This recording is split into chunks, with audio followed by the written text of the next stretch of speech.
you make your choices. And I was raised by a single mother in a very small town about an hour north of Denver called Frederick, Colorado. And I'm just curious, if you've never been to Frederick, just to give you an idea, Frederick is one of those towns that's so small that it's like farming is the big deal. High school football is the big deal. Dental hygiene, not such a big deal.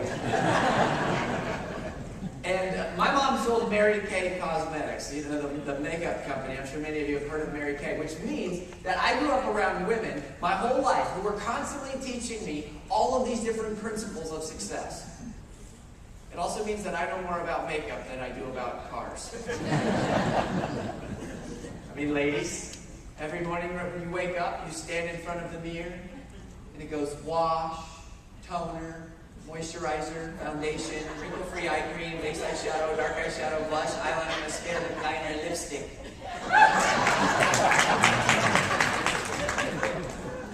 Notice how it's all the women laughing and clapping. They're like, oh, he's kind of funny, we like him. All these guys in the front row are looking at me like, you know, this dude was a high school cheerleader.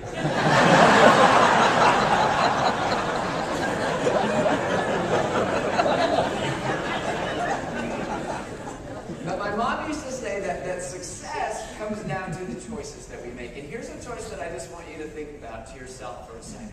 The last time that you were walking along, and let's say that you were in like a mall or an airport or something, and you came up to a set of escalators and some stairs, did you take the stairs? Which one do you think most people choose? Most people choose the escalator. Now, isn't that interesting? Now, why is it that we choose the escalator? I don't really know, but this picture really sums up kind of what I'm talking about.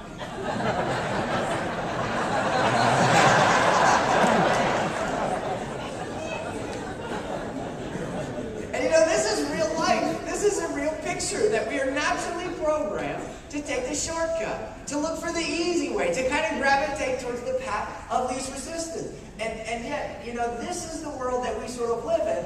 And the only thing about that is that if you study any successful team, and Southwestern Consulting, the company that I started 7 years ago now, we've actually worked with over 5,000 different sales teams in the last 7 years. We've had over 30,000 people come through our coaching and training.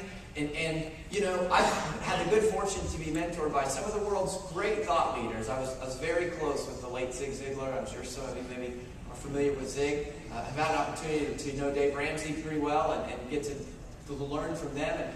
And you know, what's amazing to me, now looking back on the things that I've learned about success, is it seems like, contrary to what people often think, is that success has very little to do with a person's age.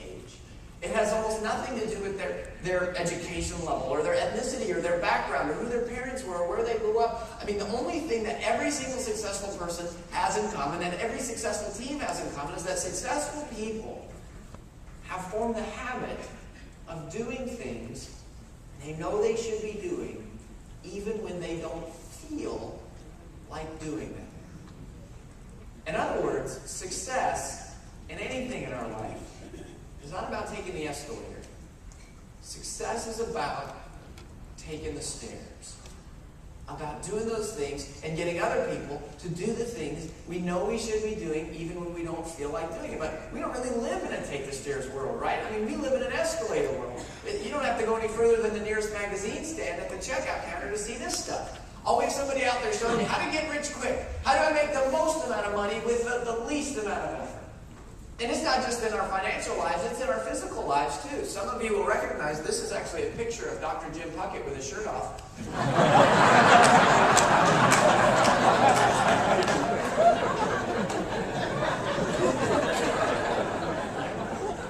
Looking pretty good. Looking pretty good, Dr. Puckett. And isn't it true? There's always somebody out there with like a magic pill or a secret potion or some hidden formula. And in the United States, entire industries are collapsing because every single time we turned around, we had somebody new showing us, how could I buy it now? How could I have it now? How could I enjoy it now and not have to pay for it until later? And I spend a good bit of time on airplanes these days. I do about 83 events a year now, which is great. I absolutely love love what I do, and even when we have travel difficulties and stuff, I still love the opportunity. And usually when I'm traveling, I will have a book with me, but a while back, I forgot my book, and whenever I don't have a book, I always find that I get infatuated with the little magazine in the seat back pocket in front of you, the one with all the gadgets in it. Do you know what I'm talking about? Sky Mall, yes. My people, right here. Yes, so I love the Sky Mall. And so a while back, I was flipping through Sky Mall magazine, and I'm not kidding, I ripped this right out of that magazine. This device just came out, apparently shows you how to exercise in exactly 4 minutes per day. Such a steal of a deal, too, at $14,615. I mean, this looks like a medieval torture device to me. And yet, this is the world that we live in. It's an escalator world. It's a world where it's easy to find shortcuts, easy to find people promoting shortcuts, easy to fall in the trap of looking for the shortcut. And about 8 years ago in my life, I noticed some pretty negative trends, and really stemming from one negative habit, from where I had developed this trait that I would put off doing things that I knew I should be doing. Not that my parents wanted me to do, or my boss wanted me to do, or anything. You know, it was like I was putting off doing things that I knew I should be doing. And there's a word that we use for that in the business community and in the leadership community. What is the word that we use for putting off things we know we should be doing? Oh, you're all familiar with the concept. That's great. Yeah, procrastination. Well, one day I woke up and I asked myself, I said, I wonder, what is the real impact of procrastination on a team or of an organization? And I started to study this idea of procrastination to really kind of get present to what the cost was. And I found various surveys, one of which was a survey of 10,000 U.S. employees who were anonymously asked the question, in a given 40-hour work week, how much time do you spend while on the clock on non-job related activities? And before I share with you the answer, I'm just curious to hear some guesses from you all. Like, what do you think the average American self-admitted to wasting out of 40 hours in a work week? Just yell out, what do you think, some numbers out of 40? Okay, I heard 5 hours. A lot of people said 5. 10? Okay. 25? What company do you work for, man? Survey says average American self-admits to wasting 2.09 hours each day. So about a fourth of the time. So then I went to the U.S. Department of Labor, the Bureau of Statistics, and I found that nationwide, the average salaried employee makes about $40,000 a year, or $19.13 an hour.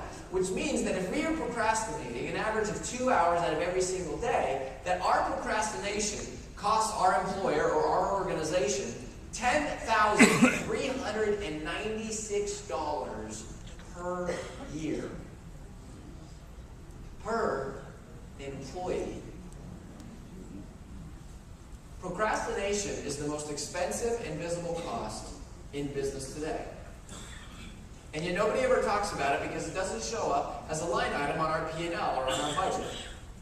Well, this is easy to understand empirically, but what I began to notice sort of subjectively was the idea that, procrastination has the same effect in all of our organizations and in various areas of our life. I mean, our doctor's been telling us for years that we need to make changes related to our health. And we write it off as no big deal. There's a person that we've had some conflict with in our family or on the board or at the office.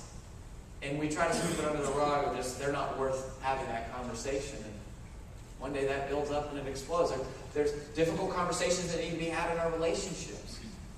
And there's this huge invisible cost of procrastination that unfortunately most of us aren't really present to, because it's not like we write out a check for the impact of that cost. But it is there, and it is very real. And in the United States, we have not just become a nation of procrastinators, we have become what I like to call a procrastination. I thought that would be funnier.